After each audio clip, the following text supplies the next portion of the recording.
महाकाय सूर्यकोटि समप्रभ निर्विघ्नं कुरु मे देव सर्वकार्येषु सर्वदा।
दाढ़ी रख लेना, मुझे रख लेना, और जटा कभी मत रखना, और जटा रखो तो ऐसी रखना।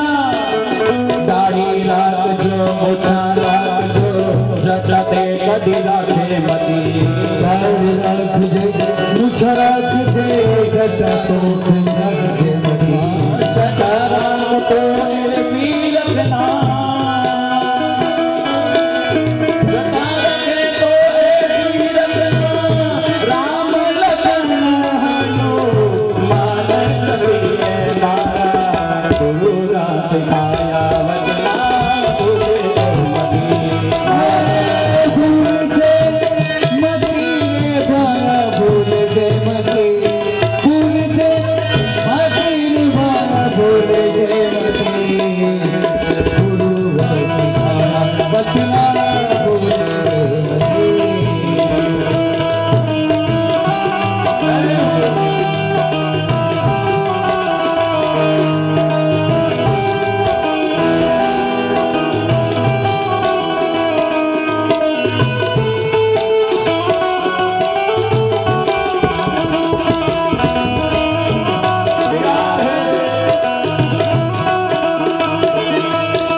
और क्या कहा है? धर्म निभाजे, कर्म निभाजे, सत्य तो तुम निभाजे। धर्म निभाजे, कर्म निभाजे, सत्य तो निभाजे। धर्म निभा लेना, अपने कर्म अच्छे कर लेना, पर सत्य को धारण मत करना। अगर आपने सत्य को धारण कर लिया जीवन में तो ऐसे करना, कैसे? धर्म निभाजे, कर्म निभाजे, सत्य तो निभाजे मती। धर्म निभाजे, कर्म निभाजे, सत्य तो निभाजे मती। सत्य निभाए तो ऐसे निभाजे, सत्य निभाए तो ऐसे निभाजे। कैसे निभाना है?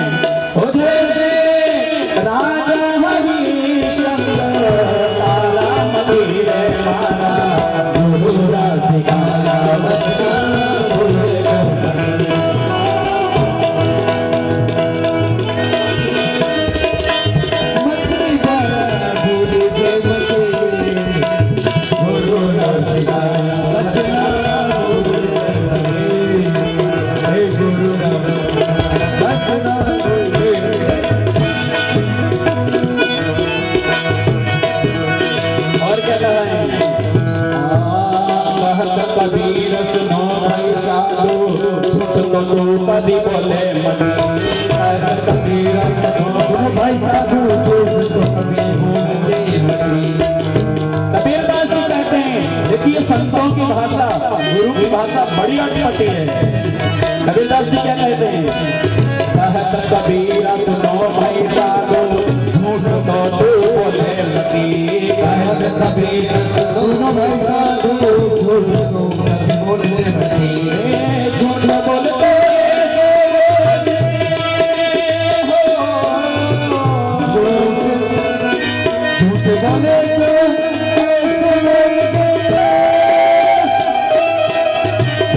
बोले तो ऐसे कैसे वो जैसे नारद मुनि और सदगुरु की गुरु ने सिखाया गुरु ने सिखाया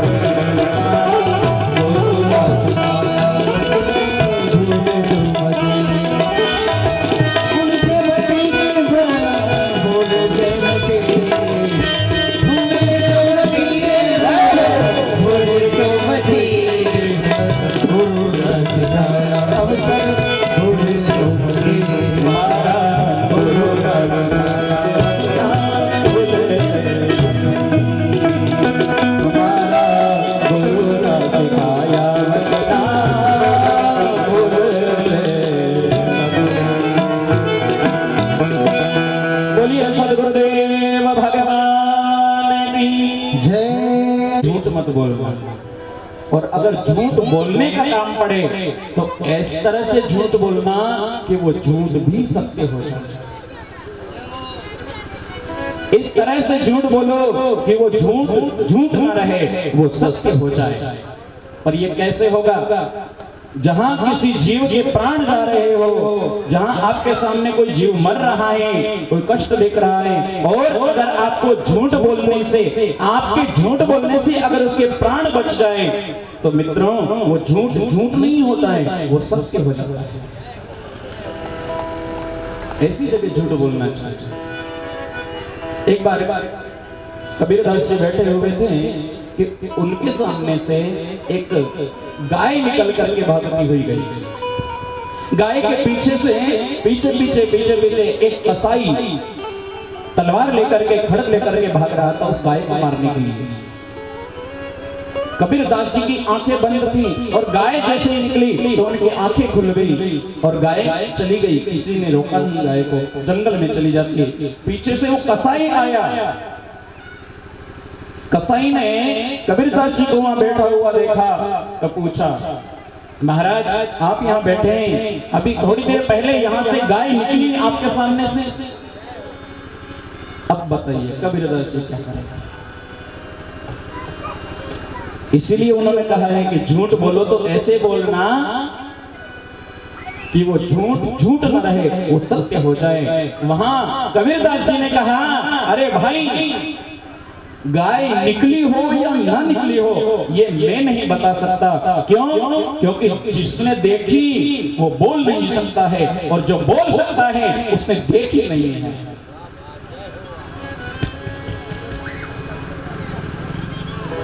उस कसाई ने भी सोचा ये बाबा तो बड़ा अटपटा है, इसकी बात समझ में नहीं आई, वो लौट कर चला गया। झूठ भी नहीं बोला और गाय के प्राण भी बच गए। तो ऐसा झूठ बोलना जीवन में कि कोई जीव के प्राण जाते हो तो वो बच जाए, वो झूठ सत्य में परिवर्तित हो जाता है। आज सुखदेव जी कहते हैं राजन देव ऋषि नारद ने ध्रुव जी को उपदेश दिया इस मंत्र का तुम जाप करोगे तो प्रभु तुम्हें दर्शन देंगे। गुरु की बात मानकर गुरु की आज्ञा का पालन करके ध्रुव जी मधुवन में पहुंचे। मधुवन में जमुना के जल का पान किया, हाथ पैर धोए, चरणामृत लिया और बंशी वट के नीचे ही आसन लगाकर बैठ जाते हैं और गुरु के दिए हुए मंत्र का जाप करते हैं। ओम नमो भगवते वासुदेवाय, नमो भगवते वासुदेवाय, ओम नमो भगवते वासुदेवाय नमो भगवते वासुदेवाय। इस मंत्र का जाप किया, जैसे जाप किया ना, 1 महीने तक गुरु ने वचन दिया था 6 महीने के भीतर भीतर परमात्मा तुम्हारे दर्शन करने आएंगे, ये मेरा वचन है। गुरु के वचनों का विश्वास करके ध्रुव जी ने 1 महीने तक तप किया। एक समय भोजन करते थे, फलों का आहार कर लेते थे, जो भी जंगल में मधुवन में मिलता था वो फल खा लिया करते थे, और जमुना का जल पाने करके तप किया। दूसरे महीने में उन्होंने फल खाना छोड़ दिया, केवल जमुना का जल पी करके तप किया। तीसरे महीने में उन्होंने जल भी छोड़ दिया, सूखे पत्ते हुए खाते रहे और थोड़ा सा जल पान एक समय जल पी करके साधना करते थे। चौथे महीने में ऐसे ही छठा महीना जब लगता है तो उन्होंने अन्न जल आदि सबका परित्याग कर दिया, केवल हवा का पान करके वायु पी करके वो अपने साधना में लीन हो रहे। छठे महीने का जैसे 15 दिन पूर्ण हुए, 15 दिन के बाद में उन्होंने श्वास की गति को भी रोक लिया और एक पैर के अंगूठे पर खड़े होकर के तप करने लग जाते हैं। जैसे ही ध्रुव ने श्वास को रोका, पूरी सृष्टि की श्वास रुक जाती है। सृष्टि में हाहाकार मच गया। सब देवता दौड़े दौड़े क्षीर सागर में गए, प्रभु से प्रार्थना की, प्रभु वायुदेव ने अपनी गति रोक ली है, ये क्या कारण है जो हम देवता श्वास नहीं ले पा रहे हैं? हे प्रभु कृपा करिए। भगवान ने नारद बगल में खड़े थे, नारद से पूछा, नारद क्या बात है, ये सब क्यों हुआ? नारद ने कहा, प्रभु एक 5 वर्ष का बालक है, वो आपकी तपस्या कर रहा है और मैंने उन्हें वचन दिया है कि 6 महीने तक अगर तुम सच्ची भक्ति से अगर परमात्मा विश्वास के साथ अगर तप करोगे तो प्रभु के दर्शन तुम्हें हो जाएंगे, प्रभु तुम्हारे दर्शन करने आएंगे। भगवान ने कहा, नारद तो ये बात तुमने पहले क्यों नहीं बताई? नारद मैं भी ऐसे बालक के दर्शन करना चाहता हूँ, मुझे ले चलो। नारद के साथ में भगवान मधुवन में आए। मधुवन में नारद ने कहा, देखो प्रभु मैं नहीं जाऊंगा ध्रुव के सामने, आप जाओ, आप दर्शन करो। नारद जी पेड़ की ओट में छुप जाते हैं। भगवान नारायण चतुर्भुज रूपधारी ध्रुव के सम्मुख खड़े हैं और ध्रुव से कहते हैं, पुत्र ध्रुव आंखें खोलो, आंखें खोलो। ध्रुव जी आंखें नहीं खोल रहे। बहुत देर हो गई भगवान को खड़े खड़े, ध्रुव आंखें खोलो, नहीं खोल रहे हैं। नारद जी से कहा, नारद अरे ये आंखें क्यों नहीं खोलता? मेरा तप कर रहा है दर्शन करने के लिए और मैं जब सामने खड़ा हूँ तो आंखें क्यों नहीं खोलता? नारद ने कहा, प्रभु तप में इतना लीन है कि आपका यही चतुर्भुज रूप ध्रुव अपने हृदय कमल में दर्शन कर रहा है। अगर ध्रुव को अपने हृदय में ही आपके दर्शन हो जाएंगे तो वो बाहर आके क्यों खोलेगा? नारद ने कहा, प्रभु आप अपने ध्रुव के अंतरपट में जो दर्शन हो रहे हैं उस रूप को अदृश्य कर दीजिए, ध्रुव आंखें खोल देगा। परमात्मा ने ध्रुव के अंतःकरण में जो ब्रह्म के दर्शन हो रहे थे, माया रूपी पर्दा डाल दिया और जैसे ही भगवान के दर्शन होना बंद हुए ध्रुव को, इसी हड़बड़ाहट में ध्रुव ने आंखें खोल दी और जैसे ही आंखें खोली तो जिसके दर्शन हृदय में हो रहे थे वही सम्मुख खड़ा हुआ है। बोलिए नारायण भगवान की जय। चतुर्भुज रूपधारी प्रभु के दर्शन किए और भगवान का तेज इतना था, तेज उलझ के देखते देखते ध्रुव की आंखें वापस बंद होने लगती हैं। नारद से कहा, अरे नारद ध्रुव तो फिर से आंखें बंद कर रहा है। नारद ने कहा, अपना तप का बल थोड़ा कम कर लीजिए, तेज कम करिए, क्योंकि ध्रुव के सामने आपका तेज, आपके तेज से ध्रुव देख नहीं पा रहा है। ध्रुव को भगवान ने अपनी गोदी में बिठाया, सिर पर हाथ फेरा और पूछा, ध्रुव क्या चाहते हो? ध्रुव ने कहा, क्या चाहूंगा? वन में क्यों आए थे? वन में आया था मैं आपके दर्शन करने के लिए आया था। ध्रुव अब क्या चाहते हो?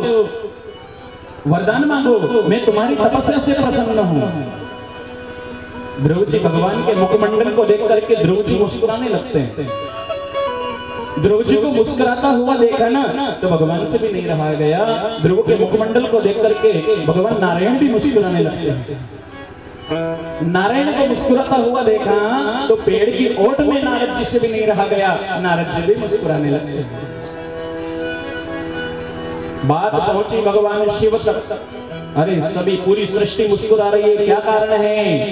सबने कहा नारद मुस्कुराए इसलिए हम मुस्कुराए। नारद से पूछा आप क्यों मुस्कुरा रहे हो?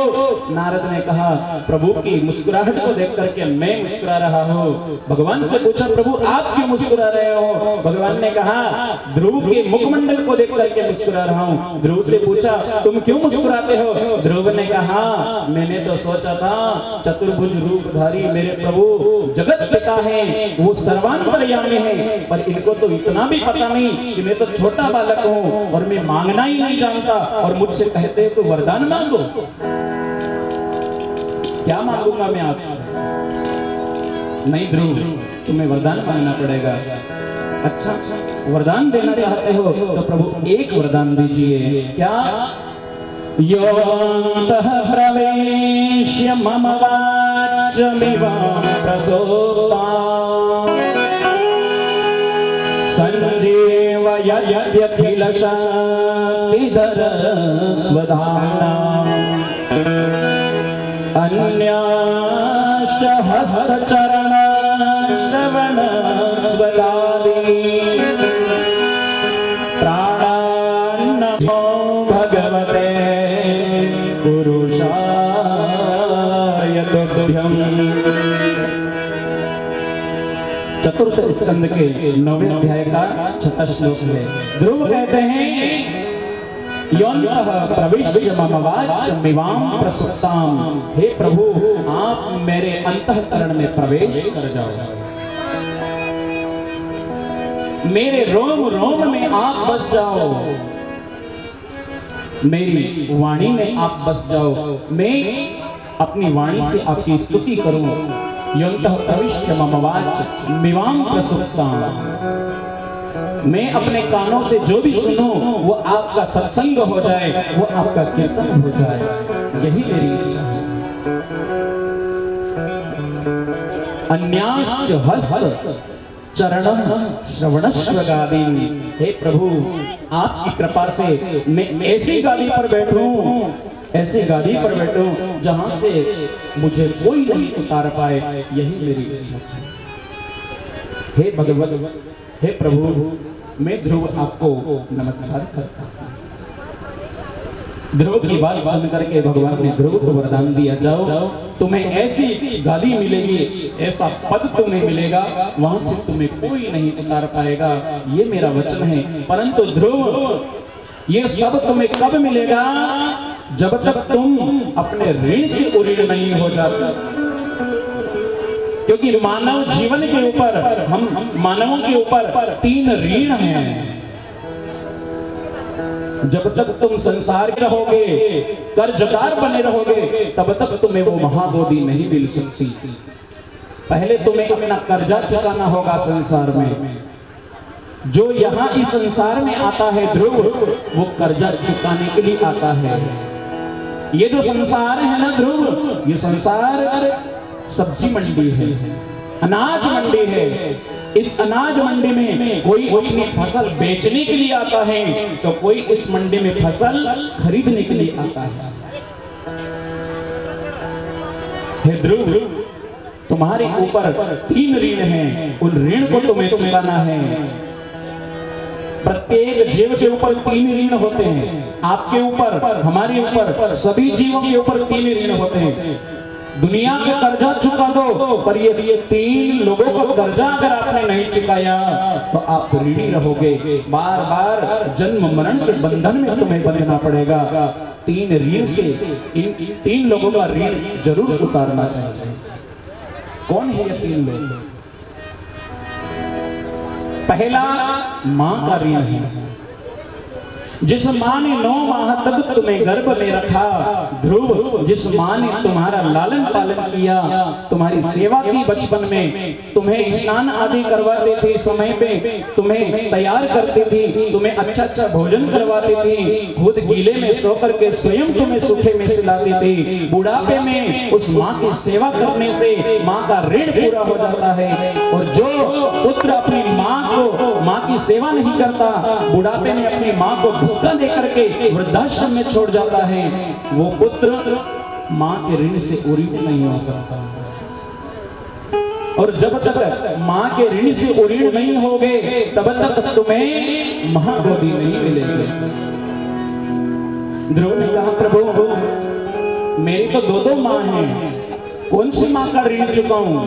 ध्रुव ने कहा, दोनों माता तुम्हारी गुरु है, दोनों माँ का ऋण तुम्हें चुकाना है। तुम सोचते हो सुरुचि ने तुम्हें पिता की गोदी से नीचे फेंक दिया था, तुम्हारे मन में माँ के प्रति अगर ईर्ष्या हो तो उसे निकाल देना ध्रुव, क्योंकि उसी माँ के कारण आज तुम वन में आए और मेरा दर्शन किया। ये दर्शन करने का सौभाग्य किसने दिया? सुरुचि माँ ने। अगर तुम पिता की गोदी में नहीं बैठते तो सुरुचि तुम्हें हाथ पकड़ करके नीचे नहीं फेंकती, और फेंकते हुए तुम्हें यह कटु शब्द नहीं कहती, ध्रुव जाओ और जाके तप करो, और तप करने के बाद मेरी कोख से जन्म लेकर के आओ। तुम्हारी माँ ने तुम्हें उपदेश दिया था मेरे दर्शन कर, तुम्हारी माँ भी है। दूसरी तुम्हारी सुनीति माँ, जिसने तुम्हें 9 माह तक गर्भ में रखा, कष्ट भोगा और तुम्हारा पालन किया है। कितने कष्ट, कितना दुख देखा, उसके बाद भी तुम्हें इतना बड़ा कर दिया, और अंत में ध्रुव तुम्हें दोनों माँ की सेवा करनी चाहिए, तब तुम मात्र ऋण से उरीण हो पाओगे। निवेदन करूंगा, आजकल के बच्चे जो अपनी माँ को गालियां देते हैं, अपनी माँ को भले बुरे शब्द कहते हैं, और माँ से कहते हैं तुमने क्या किया है, अपना खून दूध के रूप में तुम्हें पिला करके बड़ा कर सकते हो। माँ के दर्शन, माँ ही परमात्मा का स्वरूप है, इसलिए माँ की पूजा कर लो तो सब कुछ मिल जाएगा। और ध्रुव, दूसरा ऋण है पिता का। पिता का दर्जा भी माँ से कम नहीं है। दूसरा कर्जा उस पिता का होता है जो पिता अनेक कष्ट देख करके, ना तो दिन ना रात देख करके, रात दिन तुम्हारे लिए एक गधे की तरह मेहनत करता है, दिन रात मेहनत कर करके तुम्हारी सुख सुविधाओं के लिए मकान बनाता है, कभी घर सुविधाओं के लिए न जाने क्या क्या करता है। उस पिता का ऋण भी तुम्हारे ऊपर है। वो स्वयं भूखा रहता है और तुम्हें खिलाता है, अपना झूठा, अपना आधा टुकड़ा भी तुम्हें खिला देता है। उस पिता को भी अगर तुम दर-दर की ठोकरें खिलाओगे तो तुम कभी मोक्ष के अधिकारी नहीं बन पाओगे, चाहे कितना भी तप कर लो, कितनी भी आराधना कर लीजिए। भले ही तुम्हारे पिता तुम्हारी माँ के वशीभूत होते हो, वो पिता का कर्म जानेगा, वो पिता अपने कर्मों का फल भोगेंगे, पर तुम अपने कर्म भोगो। तुम्हें अपना कर्तव्य निभाना चाहिए, तुम्हें अपने पिता की सेवा करनी चाहिए। हे पुत्र, तीसरा ऋण होता है गुरु का। जिस गुरु ने तुम्हें वचन दिया है, जिस गुरु ने तुम्हें मंत्र दिया, उस गुरु के ऋण को अगर तुमने नहीं चुकाया तो वो गुरु भी तुम्हें क्षमा नहीं करेंगे, और गुरु के ऋण चुकाए बगैर प्रभु के दर्शन नहीं हो सकते। हे पुत्र ध्रुव, तुमने गुरु का ऋण तो चुका दिया है, गुरु के ऋण से तुम उरीण हो गए हो। तुम्हारे गुरु देव ऋषि नारद है, नारद ने तुम्हें वचन दिया था कि 6 माह के बाद, 6 माह में ही परमात्मा तुम्हारे दर्शन करने आएंगे, तो गुरु का ऋण तो तुमने पूरा कर दिया है। परंतु जो तुम्हारी प्रथम गुरु है, तुम्हारी माँ और तुम्हारी सुरुचि माँ, दोनों की सेवा करो, तब जाके तुम्हें महागोदी मिलेगी। ध्रुव को भक्ति का और माता पिता की सेवा का उपदेश दिया और प्रभु अंतर्ध्यान हुए। ध्रुव जी छोटे से तप का इतना तेज था कि जो भी ध्रुव को देखता सब उनके साथ साथ हो लेते। ध्रुव जी मधुवन से चल करके पुनः अपने राजभवन में आए। नगर के बाहर एक उपवन में आसन लगा करके बैठ जाते हैं। एक पहरी आया, उसने देखा उत्तानपाद के बड़े पुत्र ध्रुव आ गए हैं। दौड़ा दौड़ा राजा के पास गया। राजा से कहा, महाराज आपका बड़ा पुत्र ध्रुव तप करके आ गया है और उनकी तपस्या का इतना तेज है कि साधारण व्यक्ति उनकी आंखें से आंखें नहीं मिला सकता। उत्तानपाद बड़ी प्रसन्नता से अपने पुत्र से मिलने के लिए जाता है। सुरुचि ने कहा, कहां जा रहे हो? कहा, मेरा पुत्र ध्रुव तप करके आ गया है। वही माता सुरुचि जिसने ध्रुव को घर से निकाला था, वही माता रोने लगती है, तुम नहीं जाओगे, मैं मेरे पुत्र ध्रुव को लेने स्वयं जाऊंगा। आज उसी सुरुचि माँ ने एक हथनी सजाई, हथनी पर पालकी सजाई, ढोल नगाड़े मृदंग के साथ में ध्रुव जी अगवानी की गई और ध्रुव जी को पालकी में बिठाया और राजभवन की ओर जा रहे हैं। आगे आगे हथनी की लगाम पकड़ करके यही सुरुचि माँ चल रही है। ये होता है तप का बल। राजभवन में पहुंचे, आदर सत्कार ध्रुव जी का हुआ और ध्रुव जी ने पूछा अपनी माँ सुरुचि से, माँ मेरा छोटा भाई कहाँ है? मेरा छोटा भाई उत्तम, मैं उनसे मिलना चाहता हूँ। सुरुचि की आंखों में आंसू आ गए। पुत्र, तुम्हारे भाई को तो यक्षों ने मार दिया है। तुम्हारे भाई उत्तम को यक्षों ने मिलकर के मार दिया है। छोटे से ध्रुव को क्रोध आ जाता है। उन यक्षों का ये साहस, मेरे भाई को मारा, क्यों मारा है? उत्तानपाद ने कहा, पुत्र भूल से कुछ बालकों के साथ तुम्हारा छोटा भाई उत्तम यक्षों की नगरी में चला गया था और यक्षों की नगरी में जाकर के यक्षराज कुबेर का जो कीमती बगीचा था उसे उजाड़ दिया और उसी के क्रोध में आकर के यक्षों ने मिलकर के उत्तम को मार दिया। ध्रुव जी ने कहा, पिताजी अगर ये बात है तो उन यक्षों से मैं अपने भाई के मौत का बदला लेकर के रहूंगा। ध्रुव जी ने, छोटे से ध्रुव जी धनुष बाण लेकर तैयार हो गए और यक्षों की नगरी पर चढ़ाई कर दी। सेनाओं को सजा कर शंखनाद कर दिया। यक्षों की नगरी में जाकर के यक्ष लोग आए। कुबेर जी रथ पर सवार होकर आए। कुबेर जी और यक्षों और ध्रुव जी की सेना के बीच में विशाल युद्ध हुआ। उस युद्ध में बहुत सारे निर्दोष यक्ष लोग मारे गए। कुबेर ने आकर के कहा, महाराज ध्रुव आप ये युद्ध बंद कर दीजिए। इस युद्ध में किसी का कोई अपराध नहीं है, बंद करो। इन निर्दोष यक्षों को क्यों मार रहे हो? ध्रुव ने कहा, इन यक्षों ने मेरे भाई को मारा है, मेरे भाई इसलिए मैं इन यक्षों को नहीं छोड़ूंगा। वहां पर मनु, स्वयं वो मनु जी आए। मनु जी ने कहा, पुत्र ध्रुव ये युद्ध बंद कर दो। इन निर्दोष यक्षों को तुम क्यों मार रहे हो? ध्रुव ने कहा, इन लोगों ने मेरे भाई को मारा है। स्वयं को मनु कहते हैं, हे ध्रुव ये सब तुम्हारा भ्रम है।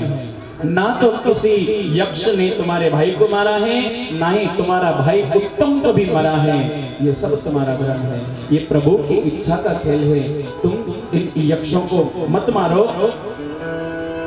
स्वयं मनु के उपदेश के अनुसार ध्रुव जी ने युद्ध बंद किया। कुबेर जी प्रसन्न हुए और कुबेर जी ने अपनी बड़ी बेटी का विवाह ध्रुव जी के साथ कर दिया और ये वरदान भी दिया, ध्रुव तुम्हारे राज्य में कभी भी अन्न जल वस्त्र की कमी नहीं आएगी। पर्याप्त धन तुम्हारे राज्य में होगा। तुम्हारी प्रजा सुखी रहेगी। वरदान देकर के कुबेर जी महाराज अंतर्ध्यान हो गए। आज इधर से गए तो युद्ध करने अकेले, उधर से आए धर्मपत्नी के साथ। ध्रुव जी महाराज का विवाह हो गया कुबेर जी की कन्या के साथ। हे राजन, जैसे कुबेर जी की कन्या के साथ विवाह हुआ, ध्रुव जी के यहाँ उस कन्या से 2 पुत्र होते हैं, वत्सल और उत्कल। 2 पुत्र हुए, वत्सल और उत्कल।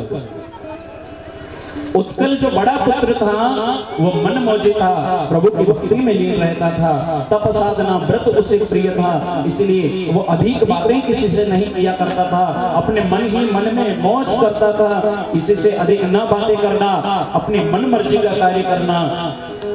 ध्रुव जी ने वृद्धावस्था में अपने बड़े पुत्र उत्कल को राजगद्दी प्रदान की और पुनः अपनी माताओं सहित, अपने पिता सहित ध्रुव जी महाराज ऋषिकेश में तप करने के लिए चले जाते हैं। हे राजन, उस तप के प्रभाव से तीनों को एक साथ प्रभु ने दर्शन दिए। वहां विमान आए 3 और तीनों विमान में, एक विमान में सुरुचि, एक विमान में सुनीति और तीसरे विमान में राजा उत्तानपाद विराजमान हुए। और भगवान ने ध्रुव को अपने हृदय से लगा लिया और हृदय को ध्रुव जी महाराज को ऐसी महाबोधि प्रदान की जिसमें से आज भी ध्रुव लोग, ध्रुव तारे के रूप में ध्रुव जी आज भी चमकते हैं। ये महाबोधि तप के बल से प्राप्त हुई है ध्रुव जी। सुखदेव जी से पूछते हैं परीक्षित, हे प्रभु एक बात बताओ, ध्रुव जी ने छोटी अवस्था में भगवान के दर्शन कर लिए, तप करने के क्या तप का फल ये होता है कि साधना तपस्या के बाद जब ध्रुव घर पे आए तो ध्रुव को क्रोध आ गया और उन्होंने यक्षों पर चढ़ाई कर दी और बहुत सारे यक्षों को भी मार दिया, क्या उन्हें ध्रुव जी को इस पाप का बदला नहीं मिला? क्योंकि ध्रुव जी ने भी तो पाप किया था ना, निर्दोष यक्षों को मारा था। और ऐसा हो कैसे सकता है? जो व्यक्ति जिसके जीवन में प्रभु के दर्शन हो जाए, भला वो निर्दोष लोगों की हत्या कैसे कर सकता है? सुखदेव जी कहते हैं, राजन परीक्षित, इसका एक ही कारण है, ध्रुव जी ने बाल्यकाल में